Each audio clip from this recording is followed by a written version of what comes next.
Hello, xin chào các bạn đã quay trở lại với kênh YouTube Review 5 phút. Ở cuối tập 117, sau khi gặp thần vương và nói chuyện cùng ông, biết mình vẫn còn hy vọng sống, Diệp Phàm quyết định sẽ đến cấm khu để tìm cơ duyên. Thời gian qua đi, không lâu sau, Diệp Phàm bây giờ đã ở tại một gian phòng rộng lớn và gặp Tiểu Đình Đình để chào tạm biệt cô bé. Trước khi rời đi, Diệp Phàm lấy ra chiếc đỉnh của mình để tặng cho cô bé, giúp cô nhóc tự bảo vệ bản thân trước những nguy hiểm. Đồng thời, trước lúc lên đường, Diệp Phàm cũng dặn dò cô bé rất nhiều thứ. Xong xuôi, anh ấy lặng lẽ một mình rời đi. Khoảng không cứ thế lặng lẽ trôi nhanh. Lúc này, ở một khu rừng vắng vẻ, rất nhiều người đã tụ tập ở đây để chia tay Diệp Phàm. Lần này đi, Diệp Phàm nói với An Diệu Y rất nhiều chuyện. Anh ấy hứa với nàng mình nhất định sẽ còn sống trở về. Và để chứng minh cho mình vẫn sống tốt, cứ cách một thời gian, nàng sẽ nghe được tin tức về mình, mảnh đất mình đi qua nhất định sẽ không bình yên. Nói rồi, Diệp Phàm lại tặng cho An Diệu Y một món quà làm vật kỷ niệm trước lúc mình lên đường, khiến đôi mắt của nàng không khỏi ngấn lệ. Xong xuôi, Diệp Phàm quay sang những người bạn của mình và dặn dò mọi người. Giờ khắc đó, từng cái ôm thật chặt được tất cả trao cho nhau. Từng kỷ niệm cứ thế ùa về trong tâm trí, khiến những cây hài mọi ngày hôm nay cũng phải xúc động chẳng nói thành lời. Và sau một hồi xúc động, mọi người cũng không quên động viên Diệp Phàm. Anh ấy nhất định sẽ làm được, chắc chắn phải sống tiếp. Tiếp đến là những người bạn tới từ các giáo, tuy chỉ gặp vài lần, họ cũng đến đây để tiễn biệt Diệp Phàm trước lúc anh ấy lên đường. Cuối cùng, nói vài lời từ biệt mọi người, Diệp Phàm liền tiến vào trong trận pháp dịch chuyển mà Hắc Hoàng khắc lên. Chắp quyền từ biệt, ngay sau đó, Diệp Phàm cũng liền biến mất cùng pháp trận để lại những ánh mắt ngấn lệ của từng người ở lại. Thời gian qua đi, Diệp Phàm bây giờ đã hóa thân thành một phàm nhân và ở trên một con thuyền để đi tới cấm khu. Cứ thế, đoàn người tiến về phía trước, thế nhưng đang đi, bất ngờ từ dưới mặt nước xuất hiện một kẻ phóng người lên. Ngay khi thân hình hắn phóng lên, mặt nước liền nổi lên sóng dữ, từng con thuyền lập tức xuất hiện, dấu hiệu trao đảo liên hồi. Sau một hồi, khi sóng yên biển lặng, thân ảnh tên kia mới từ từ hiện ra. Ngay sau đó trên tay hắn, một cây thương cũng liền xuất hiện. Ngay lập tức, có người nhận ra tên này là Vương Trùng Tiêu, một nhân vật trẻ tuổi cũng gọi là có chút tiếng tăm trong giới giang hồ.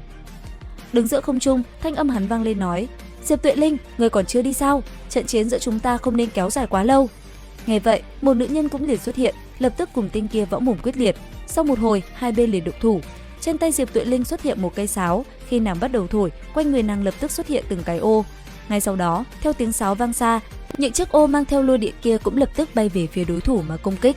Đối diện với nó, Vương Tùng Tiêu lập tức kết ấn, nhất thời dị tượng cũng bạo phát, từ dưới mặt nước, một cái cổng kỳ dị hiện ra. Khi nó khai mở, công kích như mưa kiếm theo cánh tay của hắn ta khẽ động, cũng lập tức lao về phía nữ nhân kia mà công kích. Cứ thế, cuộc giao tranh giữa hai người diễn ra. Sau một hồi chiêu, nữ nhân kia yếu thế phải lùi lại. Đến đây, Diệp Phàm liền đưa mắt nhìn Vương Trùng Tiêu. Thấy Diệp Phàm nhìn mình, Vương Trùng Tiêu thấy ngứa mắt liền quát lớn. Đáp lại, Diệp Phàm vẫn thản nhiên nhìn hắn. Bởi vậy, một cuộc khẩu chiến giữa hai bên cũng liền diễn ra. Võ mồm một hồi, thân hình Diệp Phàm lập tức bay lên. Nhìn Diệp Phàm hành động, tên kia vung tay, từ trong cánh cửa kia công kích lại một lần nữa như những mũi kiếm phóng ra. Đối diện với nó, Diệp Phàm lấy một màn chắn bảo hộ mặc cho công kích đánh trúng. Ngay sau đó, thân hình anh ấy lướt nhanh về phía tên kia. Bụp một tiếng, chỉ thấy chớp mắt, thân hình Vương Trùng Tiêu đã bị Diệp Phàm một đấm chấn bay hắn về phía xa cả trăm mét. Đến đây, tên kia tức giận, thủ ấn một lần nữa biến đổi, hai bộ xác khô khổng lồ cũng liền hiện ra giữa không trung rồi trực tiếp lao về phía Diệp Phàm. Đáng tiếc, hai bộ xác khô này cũng chẳng ăn thua. Kế tiếp, dù cho bao nhiêu công kích phóng tới, nó cũng lập tức bị Diệp Phàm phá tan. Chẳng những vậy, khi anh ấy thi triển dị tượng, tên kia lập tức bị Diệp Phàm đánh bay, thân thể bị hành cho ra bã. Tuy nhiên, tên kia như vậy mà vẫn chưa bỏ cuộc, hắn liều mạng thi triển hai bộ xương khô mở ra dị tượng của mình để cùng Diệp Phàm đối chiến. Đáng tiếc, cho đến cuối cùng, hắn vẫn không phải là đối thủ của Diệp Phàm. Kết cục của Vương Trùng Tiêu chính là thua cuộc và phải bỏ chạy mất mật. Đến đây, nữ nhân kia cũng lập tức nhận ra nam nhân kia chính là thánh thể. Bởi vậy, nàng liền tiến về phía Diệp Phàm và bắt chuyện. Cứ thế, một màn chào hỏi cũng liền diễn ra. Sau một hồi, nữ nhân kia liền ngỏ ý muốn cho Diệp Phàm mượn phúc thêm bảo y để vào cấm khu. Và tất nhiên, Diệp Phàm cũng chẳng từ chối. Cứ thế, hai người cùng nhau trò chuyện mặc cho thời gian mau chóng qua đi. Không lâu sau, cả hai rốt cuộc cũng tới được nơi mình cần. Trước mắt họ bây giờ chính là cấm khu với những ngọn núi bao la rộng lớn.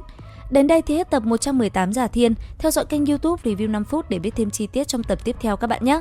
Xin chào và hẹn gặp lại!